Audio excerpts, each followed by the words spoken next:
আচ্ছা, একটা secret share করি।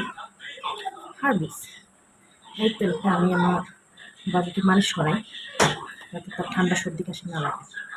তেলটা আমি কীভাবে ইউজ করে দেখাচ্ছি। এখানে দুটো তেল থাকে। এই বড়টা হচ্ছে তেল গরম করে ইউজ করতে হয় দিনে, আর এটা রাত্রে।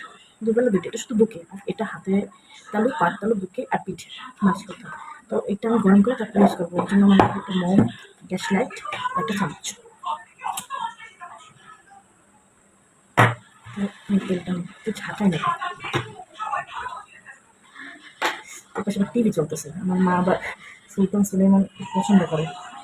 তো শুক্রবার তো দীপ্তি টিভিতে এই অনুষ্ঠানটা দেয়, সিরিয়ালটা প্রতি শুক্রবারই দেয়। আমার মা আবার মিস করে না। তো ভয়েস আসতে পারে নয়েজ, এই জন্য দেখেন এটা আমি গরম করে নিচ্ছি।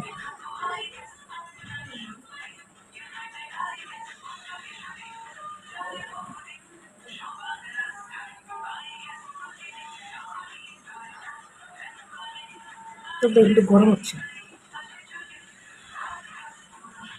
সুন্দর একটা স্মেল বেরোচ্ছে। একটু হালকা বুদবুদ উঠছে, ক্যামেরায় বোঝা যাচ্ছে কিনা আমি বুঝতেছি না। তো এখন আমি এটা একটা ফ্রিজে ঢালবো, তাহলে আমার মালিশ করতে সুবিধা হবে। প্লিজ এই যে এইবারটা ধুয়ে দেবো। এখন আমি আমার বাবাকে মালিশ করবো। খুবই উপকারী একটা জিনিস ভাই। আমার বাচ্চার বয়স এখন 5 মাস হয় নাই, 25 তারিখে 5 মাস কমপ্লিট হয়ে যাবে। এই 5 মাসের ওর এই জীবনে এতটুকু লাইফে ওর ঠান্ডা কাশি এরকম সিরিয়াস কোনো ইস্যু হয় নাই, আলহামদুলিল্লাহ। আল্লাহর কাছে লাখ লাখ শুকরিয়া। হয়েছে, হওয়ার পর আবার সেটা সলভ হয়ে গেছে, অল্পতে সেরে গেছে। এই তেলটা সবাই ভালো থাকতে, আল্লাহ হাফেজ।